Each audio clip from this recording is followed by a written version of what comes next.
Greetings, Fright fans, and welcome into Gangrene Manor.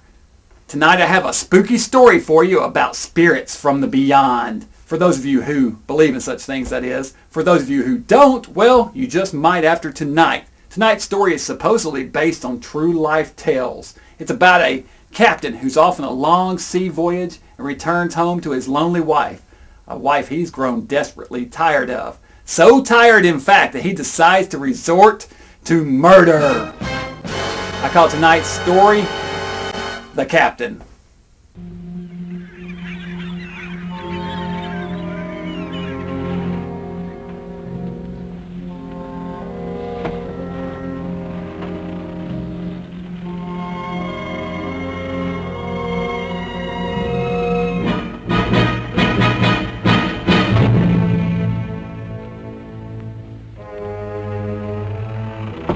Come in. Here's the log, Captain. Everything's in order, sir. Thank you, Mr. Elwood. The crew's anxious to leave, sir. Most of their wives are waiting for them on the wharf. Indeed. The way they're behaving, you'd think we were months overdue instead of just 2 weeks. They've likely heard of our trouble with the snakes, sir. Happy to see us alive. Well, just the same, they'll grab their men by the ears and march them off to the paymaster before they start to kiss them. Ah, sir, some. There are all kinds among them. Is Mrs. Elwood out there? Oh, no, sir. The captain's wife is too well-bred to show her emotions in public. Indeed. I want you to do something for me, Mr. Logan.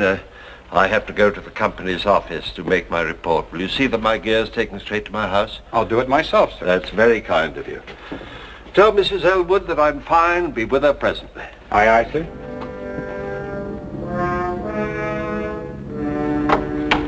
Just put it anywhere here, Mr. Logan.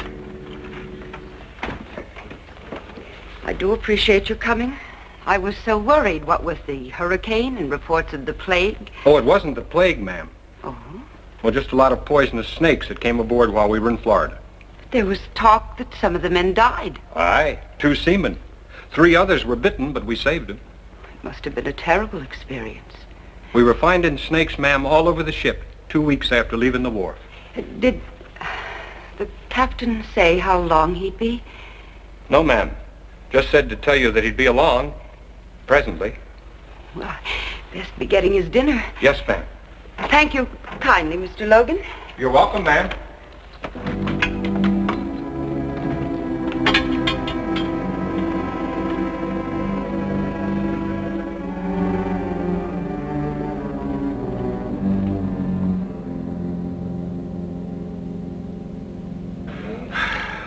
Good to be back, Barney. This place is more like home to me than my own house. We missed you, John. What's been happening while I was away? Oh, now, let me see. The Clarowell foundered 2 weeks ago off the coast. Nobody lost. The packet from England was late again, as usual. I think that's about all. Things have been fairly quiet. See, how about those snakes, John? When are you going to tell us about them? As soon as I get something to wash the salt out of my throat. Bessie! Coming! Coming!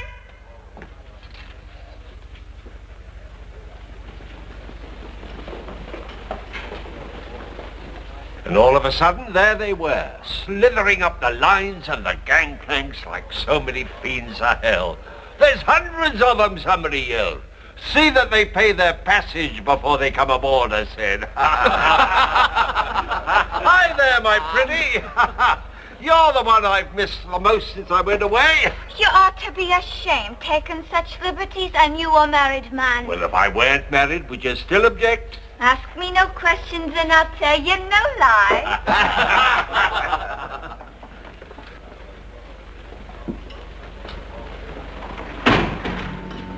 Afternoon, Mrs. Elwood. Good afternoon.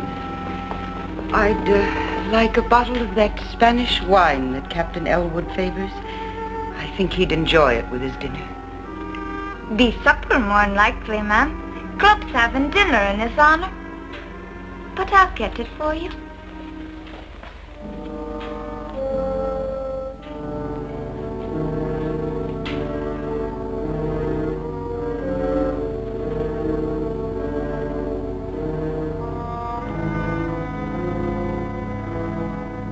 Nobody would have been hurt, but some of the fools tried stamping on the snakes with their bare feet.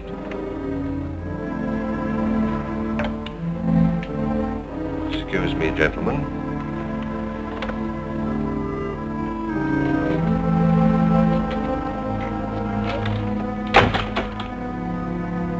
Are you by any chance spying on me? No, John. I only came... I know why you came. Go home and expect me when you see me.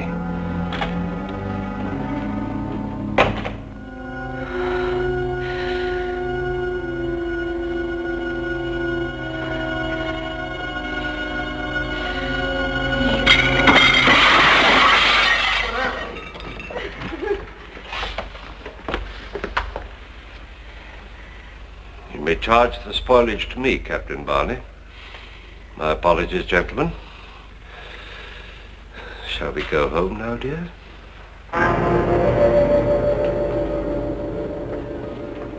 You humiliate me in front of my friends.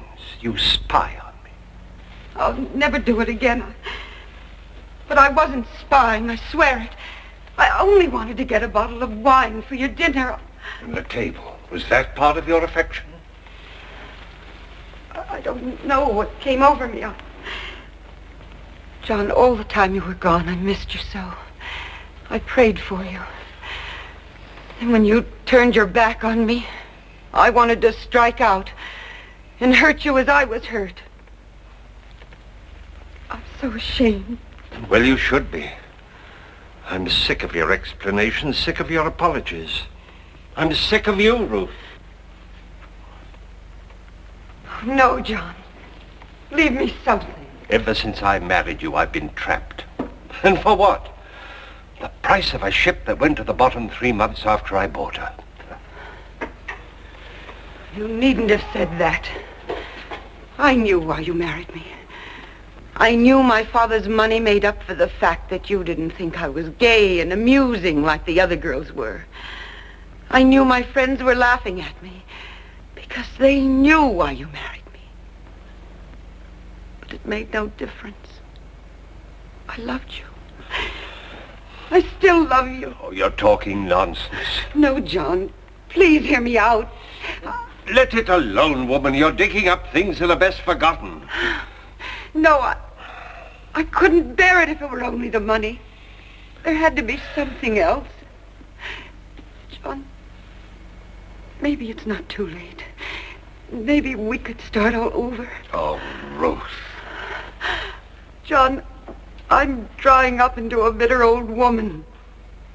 Help me. Please.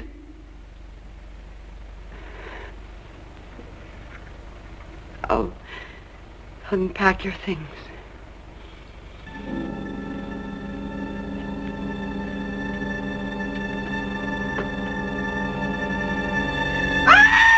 What's the matter? A snake! It ain't get me! What?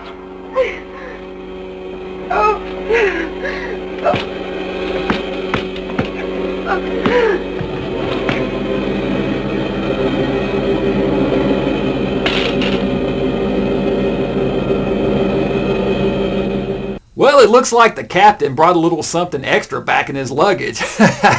Man, that must have been some voyage. I tell you, I haven't been surrounded by that many venomous snakes since the last time I visited D.C. We'll be back after these messages. What was Boris Karloff's real name? Answer after these messages.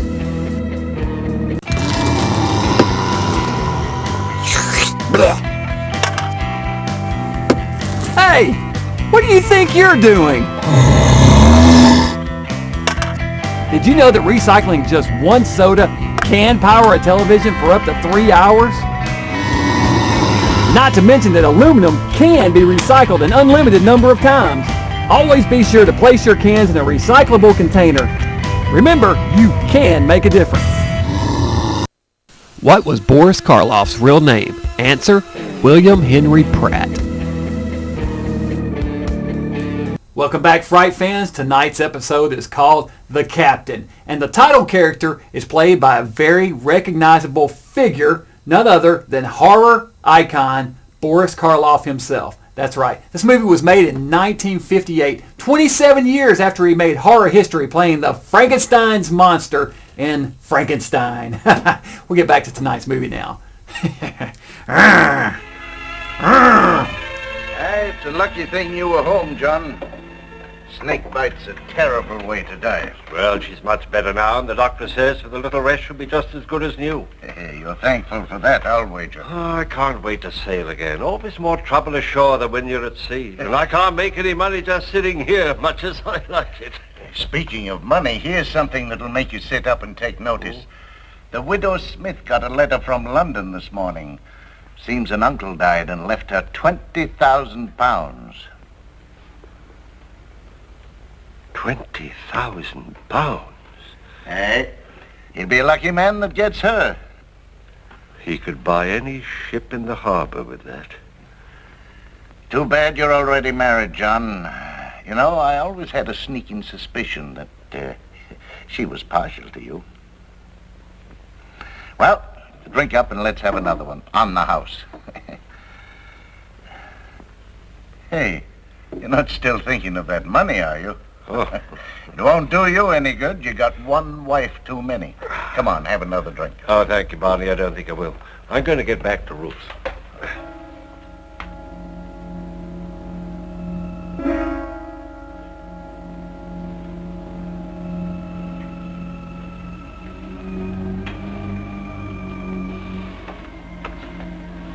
Ruth? Yes, dear? I've been thinking over what you said. Maybe what happened this afternoon is a sign for both of us. We will make a fresh start. Oh. By Harry, I'm going to take you with me on the next voyage. I'll fix it all up with the owners in the morning. Oh, John, I love you for the thought. Are you sure you want me to come along? Why, of course I do. Oh, I've been very selfish about the whole thing. Seeing new places, doing new things, and you've just been left alone here in this old house. No wonder you were unhappy. No, it's not that at all. I love our house. Well, you want to come with me, don't you? Yes, of course I do. But I warn you, I'm not very good on boats. Huh? I get sick. Oh, nonsense. Couple of days at sea and you'll be just like a regular old sailor. Besides, I want you to come. John, you won't be sorry. From now on, things will be different. Yes.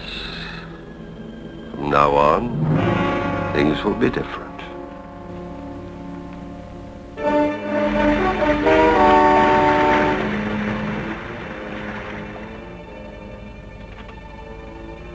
Have the carpenter repair the afterdeck ladder before somebody breaks his neck.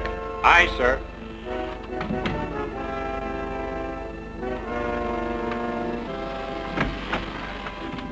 How are you feeling, Ruth? I'm much better, John. Good. I'm better. Good. The cook's made you some more of his specialty. Another calm day like this and you'll be completely well. To you, John. You've been very patient with me. Oh, nonsense. I should have brought you before. You've no idea what a comfort you've been. No idea how lonely a captain's life is. I should like to be with you as often as you'll let me. So you shall, my dear. Don't let your tea get cold. You know, I dozed for a while and I had the strangest dream. Oh, I hope it was a good one. Yes. I dreamt this was our old ship. And instead of cotton, there was money in the hold. I couldn't improve on that myself. We were so happy in the days when we had money, John. I find I'm thinking of them more and more since we left home. But when I'm well, things will be different, John. You'll see. Yes, dear. Yours. You're not very well. You'd better come and lie down and get some rest. I didn't mean to get sick, John. All right. I didn't want to get sick. I'm such a burden to you. I should have stayed home. I should have stayed at home. Try to get some sleep.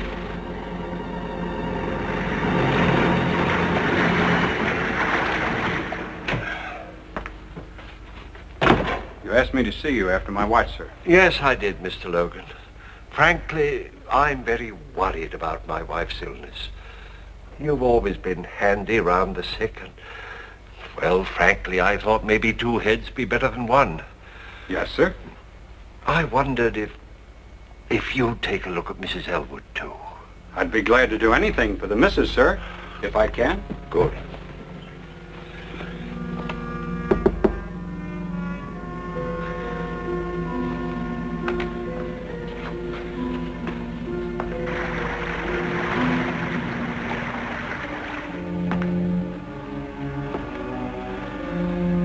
First, I thought it was cholera. No, sir. It's like nothing I've ever seen. Well, if she's not better in a few days, we'll lay a course for St. Augustine. Aye, sir. And you'll enter a full report in the log, won't you? I will, Captain. I do hope she's better soon. Thank you, Mr. Logan.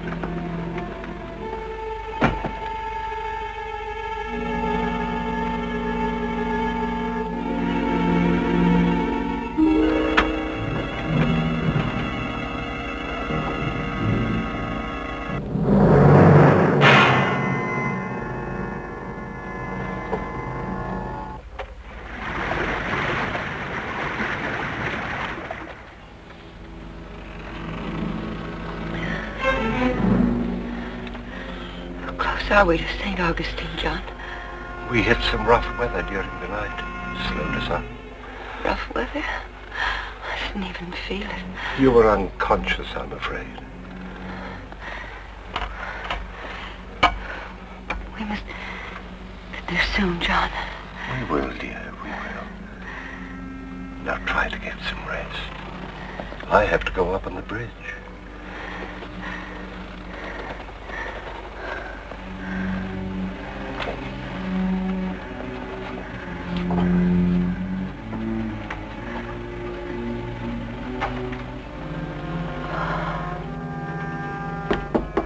Captain Elwood.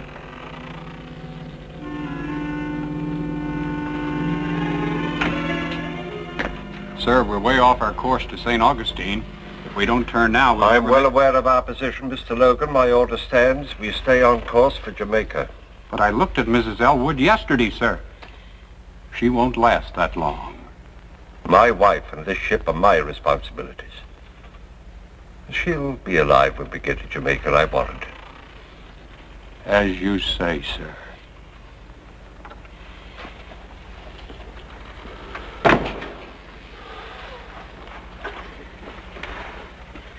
Get back in there. Liar. You want me dead. Mr. Logan. Mr. Logan. You had enough poison to kill two people. You might as well know it now. I wanted you dead, and now you will be. You're an evil man, John Elwood. And you'll be repaid with evil. You...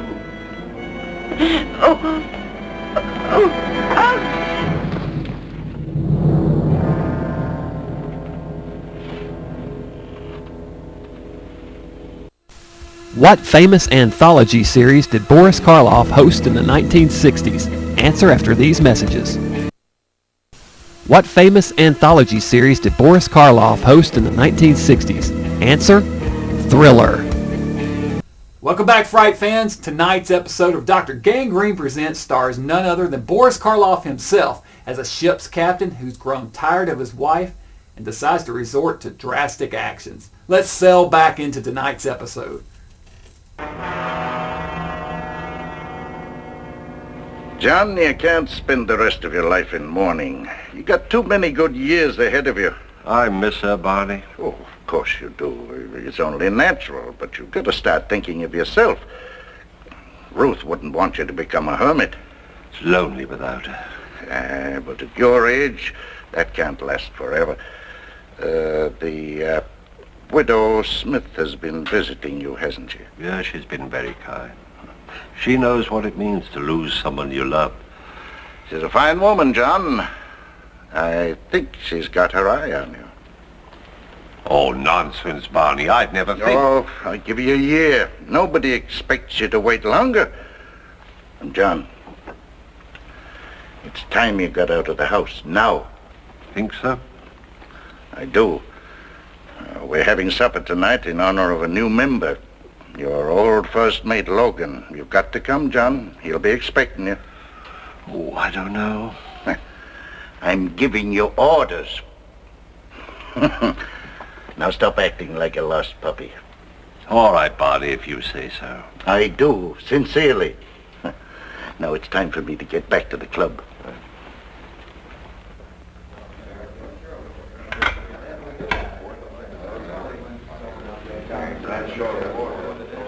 Why, Captain Logan, congratulations and welcome to the club.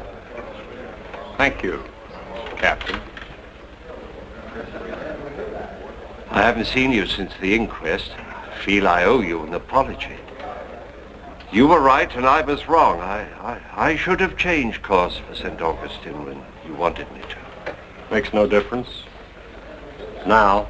But it might have, and you were trying so hard to help her, you almost gave me the impression at times that you thought I wanted her to die. Gentlemen, gentlemen. The food is on the table, gentlemen. Clumsy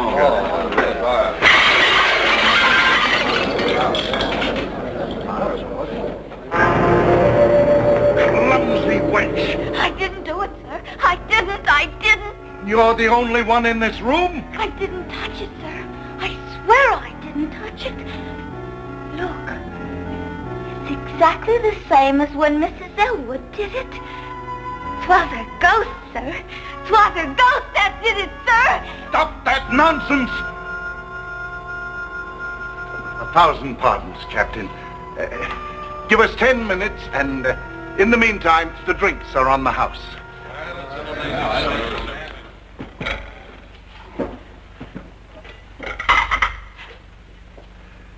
Now, get out, both of you.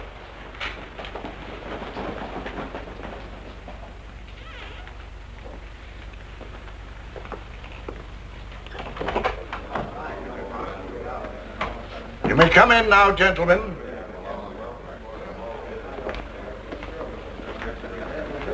'Twas the gal did it, gentlemen.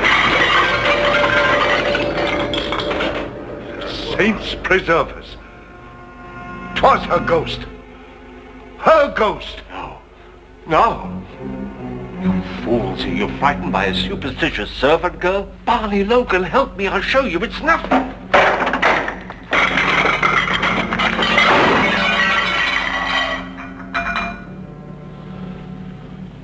You're behind this, Logan. You're trying to trick me. Trick you into what, Captain? You think I killed her. You're trying to trick me into saying that I did. No, I didn't. I swear I didn't. I swear I didn't. Captain Elwood, I think you'd better leave.